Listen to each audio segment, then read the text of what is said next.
Hi all friend जय जगन्नाथ।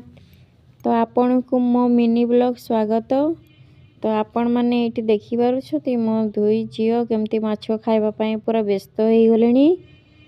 तो एठी माने जगी छथि माछो खाइबा पई आ मो दुई झियो मो बिलेई।